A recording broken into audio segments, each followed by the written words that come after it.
hadis yang diriwayatkan oleh An-Nasa'i bersumber daripada Abu Hurairah radhiyallahu an, baginda Rasulullah sallallahu alaihi wasallam bersabda, sesiapa yang minum arak semasa di dunia tidak akan meminumnya semasa di akhirat.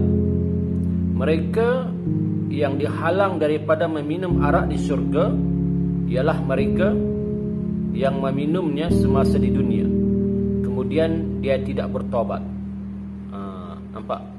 Artinya orang yang Islam yang meminum arak di dunia, kemudian dia mati tidak sempat bertobat, maka diharamkan dia daripada meminum arak di syurga. Andai kata dia berdosa kerana meminum arak, tetapi Allah ampunkan dia hingga menyebabkan dia masuk syurga nanti, maka dalam syurga diharamkan dia meminum arak. Kerana apa? Kerana ia telah meminumnya semasa di dunia, kecuali kalau dia bertobat. Subhanallah. Artinya di syurga ni tuan, para penonton sekalian, tuan-tuan, puan-puan, ibu-ibu, bapak-bapak, para penonton sekalian, apa sahaja yang terniat di hati kita, kita inginkan jadi. Apa sahaja yang kita mahukan jadi. Contohlah, ketika masuk syurga kita tak minum arak lah, ya. Contoh, arak di syurga, sebelum saya ceritakan contoh, arak di syurga rasanya tidaklah seperti rasa arak di dunia, ya. Harus diingat, tidak sama, ya. Tidak sama, tidak memabukkan. Minum makin lazat, minum makin lazat, minum makin lazat. Bahkan ada sungai yang dibuat daripada arak, kata ulama. Ada sungai yang dibuat di syurga, sungai di syurga yang dibuat sungai di syurga, tapi sungai itu sungai susu. Susu memanjang. Terjun masuk ke dalam sambil menyelam, sambil minum air sesuai di syurga. Tuan-tuan, sambil menyelam, sambil minum air di dunia tidak sesuai. Kenapa? Cuba try. Pergilah mana-mana sungai atau laut, menyelamlah sambil minum air laut. Apa yang jadi? Menyelamlah sambil minum air sungai, apa jadi? Kalau tak mati kita, mampus kita, tuan-tuan. Lemas kita. Menyelam, minum air masuk ke mulut, lemas, mati. Tetapi di surga, tuan-tuan, subhanallah, ajaibnya surga ini, sungguh ajaib. Orang yang berenang, menyelam di sungai surga yang dibuat daripada susu, daripada arak, daripada madu, menyelam sambil minum air, tidak lemas, tidak mati. Tidak lemas dan tidak mati. Menyelam sampai ke dasarnya, jernih, cantik, minum susu dalam air, menyelam, tidak mati. Kenapa tuan-tuan saya katakan tidak mati? Kerana penduduk syurga tidak akan mati selama-lamanya. Penduduk syurga akan hidup selama-lamanya, tidak mati selama-lamanya, dan tidak pandai mati selama-lamanya, dan akan hidup selama-lamanya. Sampai bila? Wallahu alam, hanya Allah yang mengetahui. 100 tahun? Wallahu alam. 100 juta tahun? Wallahu alam. 1 bilion tahun? Wallahu alam, hanya Allah yang mengetahui. Berapa lamakah penduduk syurga itu tinggal? Subhanallah, tuan-tuan. Seronok tak seronok? Seronok. Kerana di syurga tidak ada tidur. Syurga tidak, orang-orang syurga, penduduk syurga tidak tidur, tidak pandai tidur. Tapi kalau mahu tidur boleh, tidak ada halangan. Tapi tidak mengantuk, tidak mahu tidur. Kenapa? Kerana tidur itu, kata ulama berdasarkan hadis Nabi, adalah bayangan mati. Tidur itu adalah adik kembar mati, mati sementara. Maka di akhirat, di syurga tidak ada mati. Oleh kerana tidak ada mati, maka tidur pun tidak ada. Tapi kalau dia nak tidur, berniat nak tidur, dia nak rasa, ya Allah, aku nak rasa macam mana tidur di dunia dulu, boleh. Di syurga tidak ada halangan. Apa saja yang terlintas di hati boleh. Contoh, di syurga aku nak makan sup gearbox, boleh. Bahkan sup gearbox di syurga, subhanallah, masya Allah, ya. Okey, kita ceritakan lagi yang lain, Okey, di syurga ada sebuah pasar. Kalau di dunia ini kan kita suka masuk ke mall, ya, pasar yang besar-besar. Di dunia ini, mana mall yang paling cantik, kita lah dulu. Tidak pernah dengar nama mall cantik, kita lah sampai dulu. Di surga pun ada, tuan-tuan, mall, pasaraya, bahkan lebih hebat. Saya bacakan kisahnya, tuan-tuan dengar ya.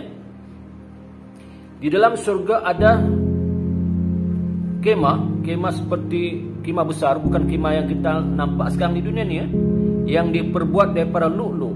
Kata ulama, maksud kemah itu adalah seperti mall besar ya.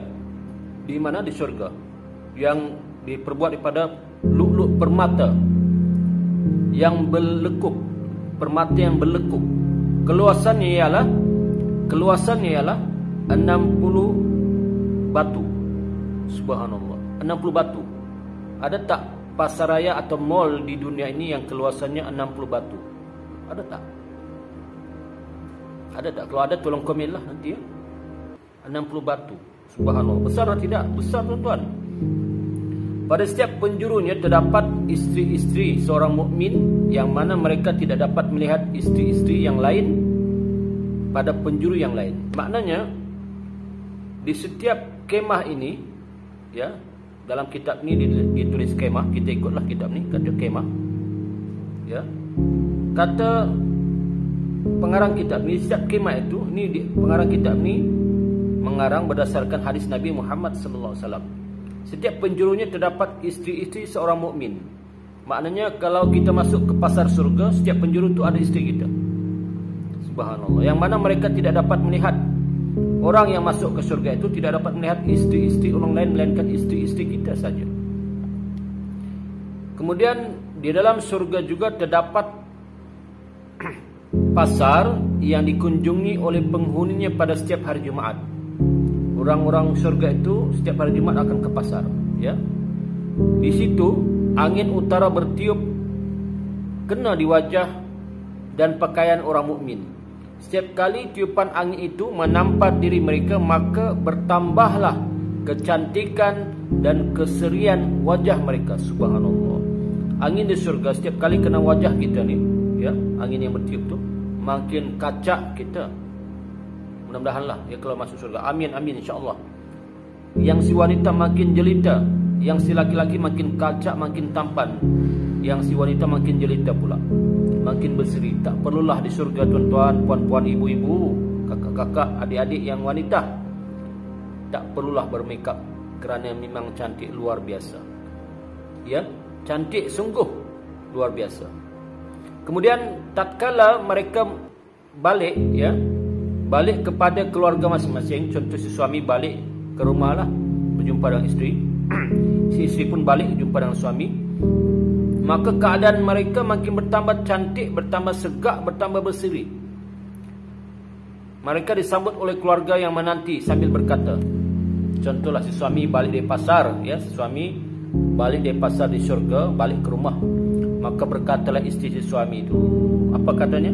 Demi Allah, wahai suamiku, kamu semakin segak, semakin kacak dan berseri daripada masa kamu meninggalkan rumah tadi. Subhanallah. Balik dari pasar datang ke rumah makin kacak suaminya, makin handsome semua suaminya. Ya Allah, begitu juga si isteri. Kemudian suami kata, demikian juga engkau wahai istriku, aku lihat engkau makin cantik, makin indah, makin menawan daripada tadi. Si suami nampak isteri pun makin cantik. Di surga tuan-tuan, pakaian orang surga tidak pandai lusuh. Wajah kita makin cantik, makin muda, makin muda.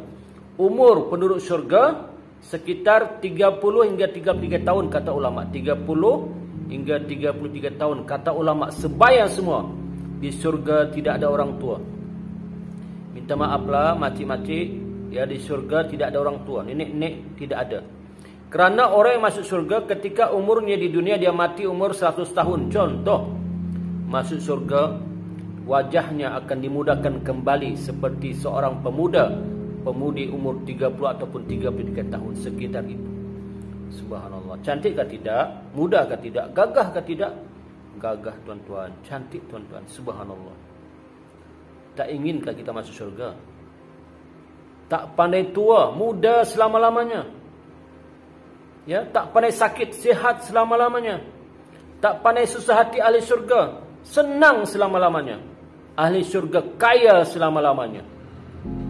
Ahli syurga bersukaria selama-lamanya, gembira selama-lamanya.